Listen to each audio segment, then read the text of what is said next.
That's right. We are live. I am Dave, the IT guy here on Bring Your Own Security Radio. Hey, thanks for joining me on this Tuesday, May 26th of 2020. And for those of you who didn't know, the COVID thing is still going on, right? Many states in the U.S., if you're here and around the world, many countries and areas have opened back up, but many are finding a resurgence. So depending on where you are, stay safe, stay healthy, and enjoy this next 30 or so minutes, and hopefully we can keep your mind off of the same topic I just brought up into your mind, right? Right on. So without further ado, tonight's episode is all about kind of what's new in IT, cybersecurity, security, infosec in general. And when I say what's new, like what's some of the news, right? What some new things are coming out, or new events, new techniques and methods, new hacks, things like that we know of. And maybe some things that maybe we're not supposed to know about, but yet our searches on the dark web help us learn about. So first of all, what I want to jump into right off of the bat is a little bit of Apple and iPhone and jailbreaking. And what I'd like to do is comment on the fact that there is an organization of developers who have posted this new thing, this application that they're calling Uncover version 5. And it's the first zero-day jailbreak released since iOS 8. And basically, Pwn2Owned is, if you follow them on Twitter, PWN20WND at Twitter, they have released what they're calling a 0 day that even Apple does not yet know about. The disclosure to Apple has not been made. They're anticipating that it won't be made. Of course, they're expecting Apple to try to reverse engineer their application. But for now, if you head on over to @BYOS Radio, you will find the tweet I'm talking about. And in that tweet, you'll find the specific URL. And by going to that URL, very specific instructions and the tools needed to jailbreak almost any iOS version 11 and up, including the new 13.5, the newer, I should say. And it's allowing you to do a lot of things. So if you didn't know that, check that out. PWN20WND. You can check them out on Twitter, or you can simply go to @BYOS Radio and find the very specific tweet I'm talking about and the very specific URL to the Uncover software, and test it yourself. See what you think. Love to hear about it. It's starting to get a lot of traction, and there's even some rumors that some law enforcement tech type folks have used it once or twice already to open up some criminals' phones without having to reach out to Apple. So I can't confirm or deny if that's true, but I can say that it's a rumor, and take that for what you will. Sometimes rumors are nothing. Sometimes rumors at least have a basis in truth, right? We'll see. One of the other nice, cool little things, and I say that sarcastically, is I want to talk about Ragnar Locker. Now, Ragnar Locker isn't new per se. It's had various versions and methods and TTPs on how it does its thing. Started off as ransomware, pretty basic, and then it's gained over the last couple of years. It gains a new iteration and a new technique. So what's happening now is that it's deploying a virtual box to the target machine, and within that virtual box is a Windows XP VM. That XP VM is basically the C2C box, and it's once it takes over, once that XP machine spins up, it can take over. It builds itself basically as a VM with local admin privileges, etc. So it's taking a look at what hard drives are on a computer and what mapped drives are on a computer and any USBs that are plugged in. And it's going to search out and lock those up with ransomware. So it's kind of a new, interesting evasion tactic by going into by launching VirtualBox first. It's basically a wrapper, right? The ransomware is hidden in the Windows XP. So when the application of VirtualBox first tries to spin up, most of the antivirus, anti-malware type of tools are not going to take a good look at that because it's going to be signed by an authentic certificate. And then it launches a Windows XP, and then boom, it starts deploying ransomware across your environment, whether that be at home or at work. So interesting evasion tactic. You should check that out. There's a good story on Cyware, CYWARE.com, talking about Ragnar Locker ransomware. Again, any of these stories that we talk about, I've probably tweeted about at some point. So you can look them up on Twitter at BYOS Radio and take a look for yourself as to whether or not it's something of interest to you or something that really shouldn't matter at all. Kind of depends on what you do in life, who you are, where you are, that sort of thing. Sorry about that. Try not to cough in your ear. One of the other new things is for people that use encrypted text messaging. WhatsApp, of course, is known globally, but have had their challenges for keeping security and encryption intact, and without getting their databases hacked, that sort of stuff. Signal, which is used by the U.S. military and others, has a better, I should say, security history than WhatsApp does. A little bit lesser known app, but that's okay. They used to have it where when you signed up for Signal, it would tie your Signal encryption into your phone number, things like that. But then people found that I switched phones or I switched carriers, or for some reason I just don't want to keep my phone number anymore. They lost all access to their Signal accounts. Now Signal is moving, or has moved. They've been beta testing it since December, and now have changed. I'm a Signal user. I can confirm the change because I got the change yesterday. But they're going to a PIN-based coding to set up your encryption key. So instead of tying it to your phone number, you set up a PIN. It wraps an encryption around that, uses that as a decryptor. And if you change phones, you simply download the app, log in as whatever you logged in as, and then punch in your PIN, and away you go. All of your previous messages or groups or users, whatever, will follow you from app to app or phone to phone. So that's a very nice function that a lot of people didn't know about. So good stuff.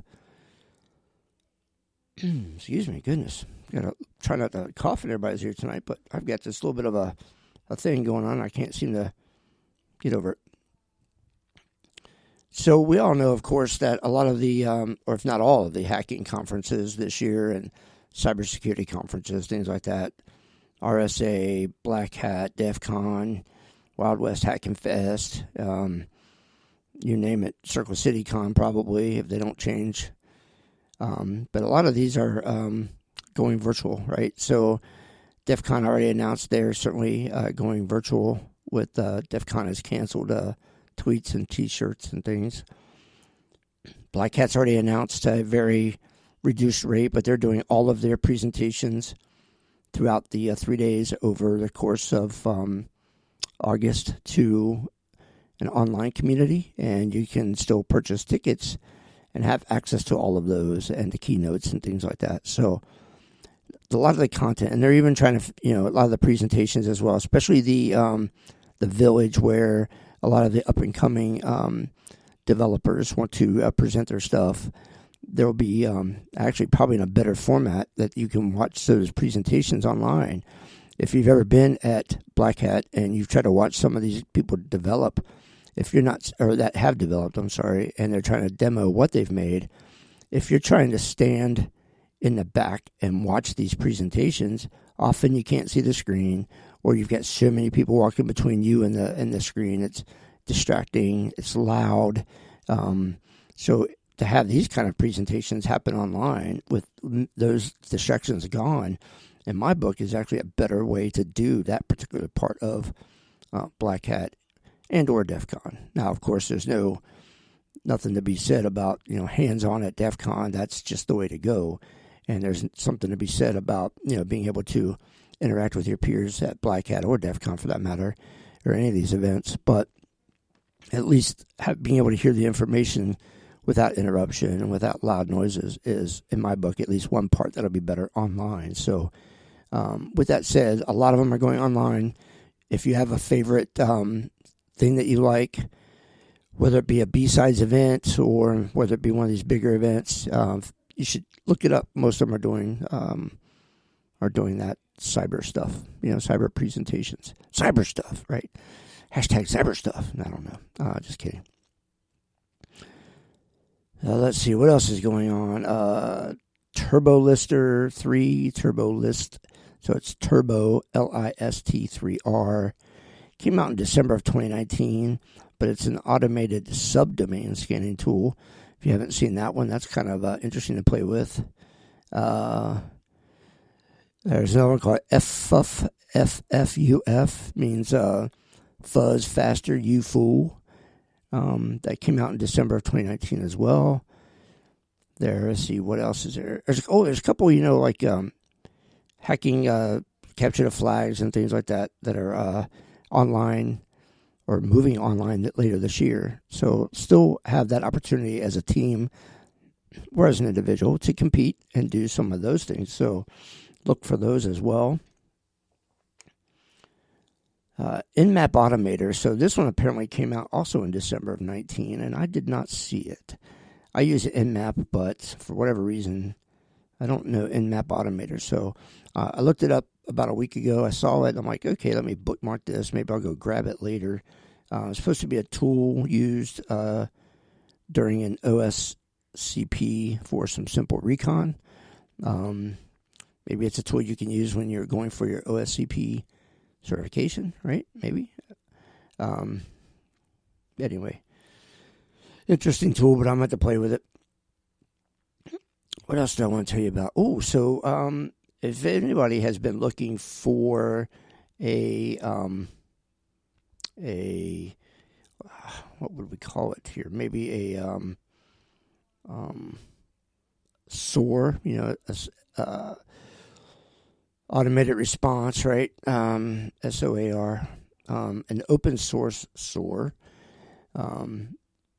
There is a new one that has released recently called Shuffle, and it's over on GitHub. You can find it at github.com, of course, Frikky, FRIKKY/Shuffle. You can also, of course, check out Twitter at BYOS Radio, and you'll find a link to it there. Now, I have downloaded and looked at the instructions. It looks fairly simple. It's a Docker. Installation. It's only in Docker. I should say it that way, actually. Back end's written in Go. Front end's a GUI and React. Database is a Google Data Store.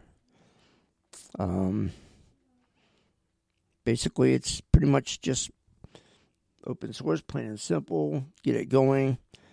Once you get everything up and running, if you have Docker, you run Docker Compose,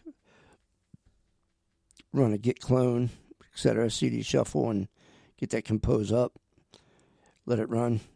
Go to the URL to administrate it, and you're in and going. I mean, it's about as simple as it could possibly be. So if you're looking for a SOAR, you're looking for a free one, an open source one, go give it a shot. See what you think. Maybe contribute to the project. Right now I see 17 issues listed with it, but they look pretty pretty basic. A lot of them are just enhancements people are asking for, not necessarily things that are broken or wrong. So looks pretty interesting. I'm excited. And if you check out at Micah, was it at Micah Brown? Micah, what's your Twitter over there? At Micah Brown, MICAHK Brown, Micah K. Brown. Check out his Twitter feed because he supposedly was going to test this stuff over the holiday weekend last week here in the U.S. So, Micah, be interested in hearing if you tested it and what you think of it. We'll be looking for your tweets about it and tell us not to do it if it's really not worth doing. So, save us some time and effort. We're depending on you, buddy. It's all up to you. It's all up to you. We're blaming you. What else we got going on? Oh, so yeah, there's some new rats for. Of course, everybody knows OpenRDP ports are like kind of a thing, right? That's always been. That's not news. I should say that, but a new variant of the Sarwent SARWENT malware is kind of doing some cool things. It's using an old revoked yet still active somehow cert to sign a trick box sample, and then it's getting in and doing its thing. There's an interesting article on gbhackers.com about this topic. One of the great things, though, is that it tells you this rat literally has 3 commands: a CMD, a PowerShell, an RDP, and then opens up a connection, and away it goes. But they've got a few hashes as indicators of compromise and some other things, but it's a very light, dare I say, easy to miss thing in your environment if you're not looking for it. So check that out. Sarwent has a new functionality, and it's very thin and clean, so it makes it a little scary, a little interesting. What else we got going on that's new? The Blue Mockingbird hacker group. They're going after Windows machines at organizations to deploy cryptocurrency mining malware. Never heard that before, have you? Right? Yeah. Anyway, so the reason why this is, I don't know if I want to say new because it clearly is not, but they're deploying Monero cryptocurrency mining payloads to internet-facing machines at multiple organizations, and they're using a few different tools to bypass AI and or security functionality. It's using a Telerik UI. It's using a suite of components, and it's going after a very specific CVE for the deserialization vulnerability, which is, let me look at my notes, CVE 2019-18935. So that's one of its ways. They use what's called the juicy potato technique to try and escalate privileges. And then they're installing the Monero mining tool as a DLL. And they are looking to maintain their persistence. They're also using a new COM hijack called core_profiler COM to maintain persistence and restore items removed by defenders. So, hey, exciting stuff there, right?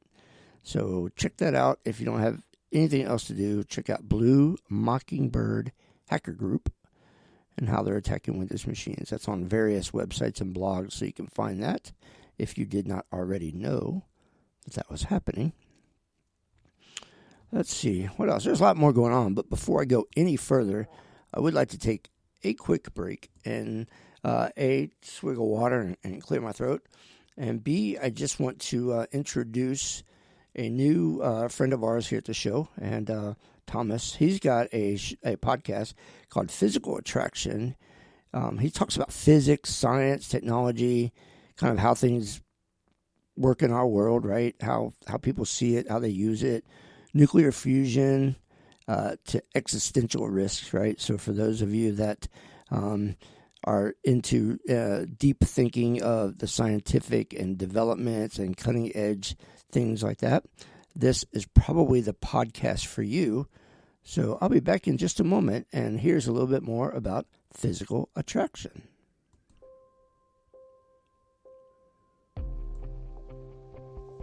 Physical Attraction is the show that explains physics, science, and technology. From the existential threats to humanity, to the impact of technologies on our society, through to the fundamental physics that lies behind it all, we'll take you on a trip through nuclear fusion, neutron stars, artificial intelligence, and quantum mechanics. From interviewing experts to intricately researched narrative episodes, Physical Attraction strives to explain fundamental questions about how the universe works and where the world is going. You can find Physical Attraction at www.physicspodcast.com, on social media as PhysicsPod, and wherever you listen to podcasts. www.physicspodcast.com.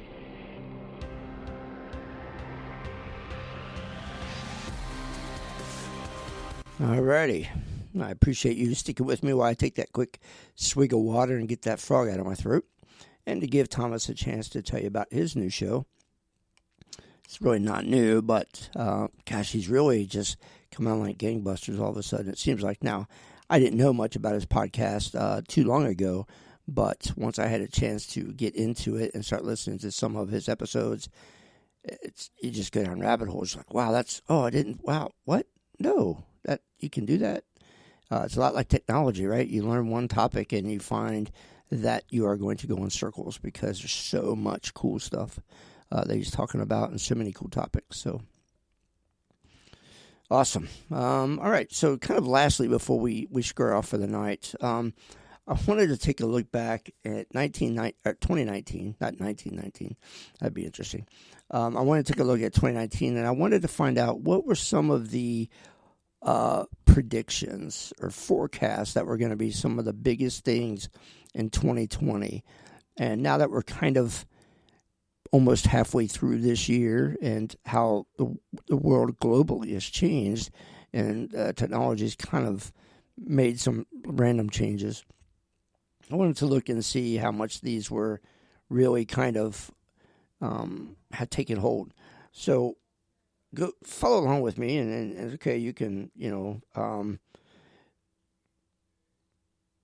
agree to disagree or just flat out disagree. It's okay. But IoT attacks was one of the first things.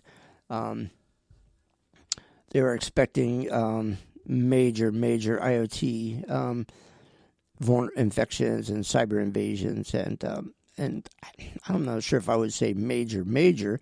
It certainly hasn't stopped, and it's always going to pick up as more IoT devices are added globally. Of course, it gets bigger just by default, right? So I don't know that I am fully believing that it's major, but I'll say I agree on that one, that it's kind of done its thing. State-sponsored attacks will be used to infiltrate governments and perform several attacks on infrastructure and assets. Well, that's kind of a given. I'm not even sure why somebody puts that as a prediction unless they just don't know anything else to say, because that's pretty obvious that's going to happen. That's not going away anytime soon. Let's see. Cryptojacking attacks. I can't even talk there. Cryptojacking attacks. There we go. Says that they were trying to mine currency. Third-party home computers or work computers are compromised and hijacked. Well, oddly enough, we just talked about one of those newer methods happening. So I'd say that's a go. Is it a big increase from where it used to be? I would say no. I'd say it's probably steady, more so than anything. I don't think it's went down much, but I don't think it's drastically gone up yet. If you know that to be incorrect, I'd certainly like to hear what you have to say on that topic, at least, because I don't see myself much news or anything coming across my wire that tells me different. So I'd like to hear about it. Now, one of the things that I think really now, especially with so many businesses having to take or having taken such a big hit from COVID shutdowns and closings and furloughs and things, and trying to do the same or more with far less people and money, one of the things that I saw was third-party threats, right? Contractors, partners, and vendors. And if you don't have, some kind of agreement to where they are doing pen testing or some vulnerability assessment or something, and yet they are connected to you in some way, whatever that be, always on connection or on-demand VPN or domain-to-domain trust, whatever it is, how now could you not worry about your contractors and partners? They've probably cut a lot of their staff or at least laid off some or done whatever. Or especially if they were using third-party IT to do their IT, you think they're still paying those companies to do that, right? They're probably cutting corners every place they can. So if they get hacked or somehow compromised, how can you be certain that that compromise isn't coming across to you if you have that type of open connectivity with them? So now, if there's never been a time for you to review any kind of third-party threats, contractor, partner, vendors, whatever, and whatever security agreement you have with them, now is the time, without a doubt. Now, it's been the time for a couple of years now at least, but if the last 5 months has not gotten your attention about how easy it is to fall behind the curve, then nothing ever will get your attention. So did I say now is the time? Maybe I said that. Okay, just checking. All right. Let's see. What was the next prediction? Phishing attacks. Wow, really? I'm not even going to comment to that one because that's just silly. Ransomware threats. They're talking about how they're evolving strategically, and I'd say that's true. I mean, we just talked a few minutes ago about how WritingAbot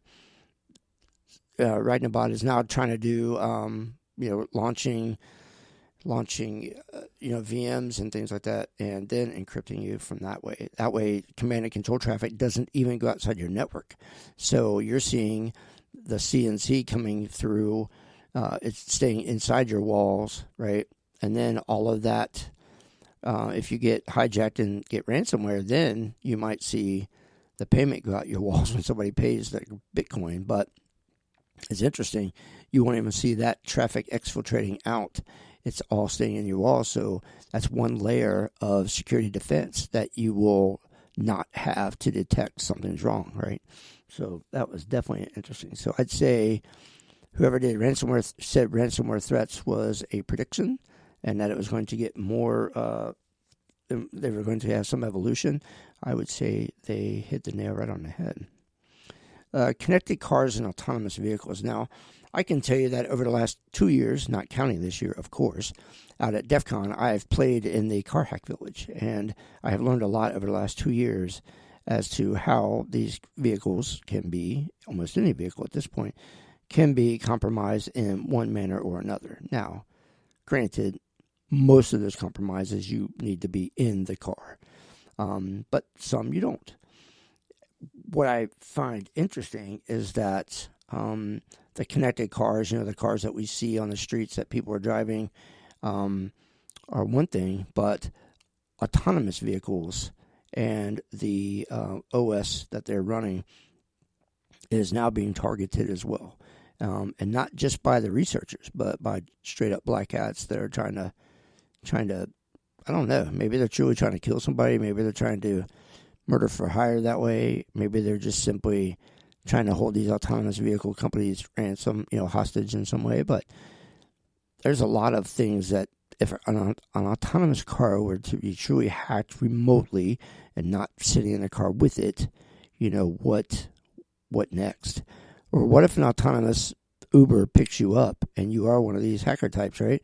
Now you're in the car by yourself. And what's stopping you from jacking into one of these ports and or into the car's Wi-Fi or something, right? And doing your magic. So a lot of things could be on board for that. So I'd say that that's probably a good prediction. And then, of course, the last one was social engineering will grow. Well, no kidding. That's kind of social engineering and malware, phishing attacks. For those to be a prediction, whoever wrote that either was running out of things or when they wrote their list, they just didn't know any better because, those things are never going to die, and they're always going to evolve, and they're always going to be something, right? Always going to be something. There's no doubt. So, all right, guys, that's and girls, and those of you in between. I am pretty much done for this week, I think, with new stuff. Always something new that I haven't heard of. Please tweet at me at BYOS Radio. I would absolutely love to hear the new stuff that you're working on. I'd love to hear new stuff that you've heard about at least. I'd love, especially if it's an application, a threat, a tool, an IOC, a method to defend against an attack. I'd love to hear about all that stuff, so please. And if you have something that you want to talk about on air and share it publicly, send me a DM on Twitter and or hit me up at Dave at bringyourown.security.net, and let's talk. Let's bring you on air. Let's have some fun. Let's talk about what you're doing. I love to share, whatever people want to share publicly. So bring it out. We'll talk about it, and we'll break it down. We'll decipher it. So that's all we got. All right. Well, thanks again. This is Tuesday, May 26, 2020. Stay safe, stay healthy for whatever that means to you. And until next week, we'll see you then. Bye-bye.